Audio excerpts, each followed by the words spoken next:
Hey everyone, it's Fancy Nightman here, and today we're going to go ahead and play another 5-minute Blitz game, live commentary. So let's get this started. I got my 3 Musketeers here next to me, and I'm going to go ahead and eat this and get ready for our new game. Alright, so as you can see, my rating increase has been substantial, and I'm playing this 1234. I didn't plan on that, but we're going to see what happens. Alright, so he played e4, I played c5. Sicilian defense. Sicilian defense is marked by this d4 move. And since he moved his bishop, I'm going to go ahead and bring my knight out. Usually I don't bring my knight out directly after c5, but I'm making an exception because his bishop moved. If it moves like a second time, that's kind of a waste of tempo. Alright, so this guy, I think he's probably going to bring this knight out. Or build a center, there you go. That's fine, I'm going to go ahead and do this. Even if he does bring out his pawn, there you go, capture. And let's go ahead and bring my bishop on this diagonal, it looks pretty nice. If pawn push, I can just move my knight out of the way. Knight captures, bishop captures. Alright, he's reinforcing the center. I'm eating some musketeers. So good. Okay. Let's get this started. My knight's coming out here, preparing this d5 push. I want this d5 push because I want to kind of force white to succeed, and give up the center. And castle. And I kind of don't like this knight coming out here, actually, so I might want to do this. Usually when bishop and queen are barricaded like this, bishop wants to go here. So I move my knight my rook out of the way so I can move my bishop out of here. If, for example, I move my pawn instead of moving this rook, he could have pulled out his bishop here. My bishop can't move back because the rook would have been here. Oh, accidental move. We're going to have to live with it, though. Alright, so I'm going to go and kick that bishop out of there. And let's go ahead and take that with my king. I don't like my king taking that. Alright, so that was a slip. But now we got this. I don't know what this is doing. I don't like that move at all. If knight comes out here, it's fine. No, it isn't. There's a threat here of checkmate. There's no way I can meet that. There's actually a way. I'm going to attack his queen while still keeping the attack on this bishop. And now he just lost a piece for diddly. Right? Right.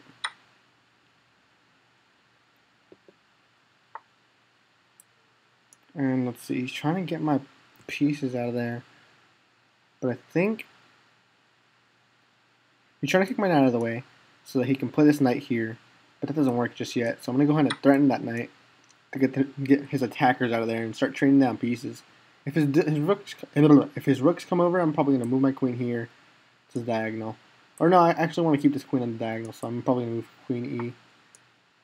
And now we see this move, which is kind of scary, but not really. I'm going to go capture with my knight, getting rid of an attacker, capture a second pawn, attacking the queen. We're on a roll. Alright, so this knight seems to be an issue though. I'm going to go ahead and just move up one, attacking the knight. His only other option I think is here, queen there. And now pawn takes, pawn takes. And I think he just gave up 2 pieces. I'm going to go ahead and attack that queen. And after pawn captures, I'm simply up 2 pieces. Right? Yep, I'm up 2 pieces. And that's it. That's all she wrote. Alright, I'm moving my queen around here to start attacking. Now that I have my pieces and I know that I'm safe and sound, I'm going to go ahead and start trading down. I'm going to go ahead and do this. It's forcing the queen to trade because it's pinned against the king.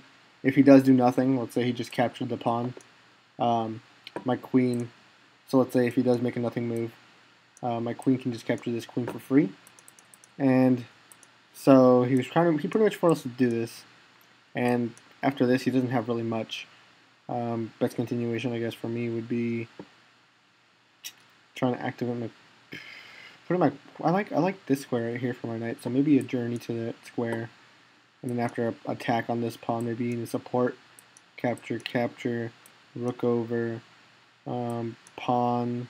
So no, not this rook over, so that when I do pawn, you can attack that second one. pawn, so I can probably do this. And now after king moves, I would have this fork, or even, so not even king move there, maybe king move here. Knight's just being amazing. Move, activate the second piece, and he would be done. There's no telling. So in this position, my opponent resigned over here, because there's not much you can do. Issues with the game. A place for improvement. C5, bishop here, pawn knight out. So what I was talking about before was that I moved this knight out. I usually do this D6 move, but in this case, after this move, I brought up my knight gladly because I do that D6 move because this bishop can come out and pin my knight against my king. So if this was here, let me show you. This bishop can move here and pin my king if it was back here. So he started building a center, which is not a bad idea. It's kind of an anti-Sicilian to try to get that D4 and E4 in. I played calmly. And now this bishop relinquishing control of this pawn is really dangerous because now he doesn't have this pawn push because my bishop just captures that pawn and boop, he lost a rook. Alright, so I pushed D4, anticipating this pawn push so that I can capture, threatening a piece and also threatening this pawn. So he would have major issues. So castles, knight coming out, development on the queen side. And I don't know, maybe a6 would have been better, stop counterplay here, because this knight could jump onto this place and then start wreaking havoc on here after a move like e5, starting to attack my weak d6 point. But it's not that weak, I guess, so I don't have to, it's not mandatory to play a6. Castles, queen there, here, there, and then my intention, my first move would have probably been, oh, I drew an arrow, it's pretty fancy, there you go. We're probably moving this pawn to that square. Anyways, as I was saying before, when this queen moves like this, connecting to that bishop, they're really aiming to get to this square and trying to attack my bishop here because it's pinned against this rook. My next move, which is rook e8, stopped that because if the queen and the bishop battery came here, my bishop could just drop back. And I was just showing you guys that. And I accidentally pointed to the f8 square on this move, causing me to do this little mouse slip. I captured a pawn with that. There you go. Causing me to do this mouse slip. Bishop here came, pawn up, bishop captures, rook captures, and then he started trying to go for this mate.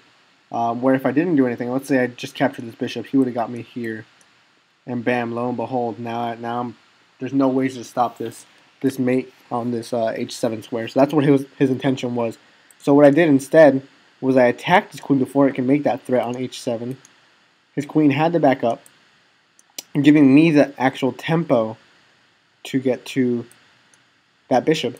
Knight here can't be played because it's not defended by the queen anymore. Before, what I was talking about, if I did just capture the pawn, his knight would have been here. My knight's still blocked off. Is blocking my queen of the site of the knight, so I wouldn't be able to do much. So instead, what happened was my knight came intact, queen out there. This happened. Try to kick my knight out, which I was fine with. Bam, and then I can't remember what happened after this. My opponent did pretty badly. There, capture, queen capture. There, changing. I'm pretty much destroying the center. And now knight here, which was pretty bad. I attacked the knight twice with my queen and my king, and now this queen really only has one square, this square, but the queen did not go to that square, if I remember correctly. It went to another square, and then he just lost the knight, and his game just fell apart after his move. Maybe best played was queen here, and then after queen there wouldn't be much to this, just captures. Queen captures, knight, king captures, and that would be it. 2 rooks, and I have 2 minor pieces, so his best play would probably be to stop this bishop from developing. But after this move, maybe even pawn up here, it wouldn't matter. My bishop's going to start getting a scope on this game and start being activated. So this was a really interesting game by a lower rated player, and I guess I'm considered a lower rated player still, so I'm going to call myself a lower rated player too. some issues with my opening. I don't see any issues with openings. Maybe my computer will find them. Maybe this move wasn't best. My mouse slip wasn't best from here to here. Um, I probably would have done this move, followed by a pin, tack, capture, capture maybe. Yeah, capture because I want the semi-open file against this. And if bishop tries to go in here, my bishop, like I said, can go back here. So there. And I think I would have a great game, an okay game, I guess, not a great game because my queen can go here. Eyes on this, eyes on that, eyes on this, and then maybe swing my rooks over here, double them up, and start having eyes on this. After this pawn push, maybe get my bishop in there. Oops, there, and then go into the scope. That's what I have going for me in this position. What White has going for him is he has attack. I have an attack on this pawn, so he has to defend this critical point, and White's the real attacker defender here. If I had any weak points, I'd probably say it'd be these two squares. But my dark square bishop, since I retained it, it'd be fine. So these two squares are my weaknesses, as well as attacking this pawn. But this pawn here stops any play out here. This pawn is just a blockader in the white position. So here, white is really in the defensive position. Alright, thanks for watching. Comments or questions on YouTube. Leave a like down below. Subscribe if you guys like. And also, let me know what you guys want to see. I'll see you guys later.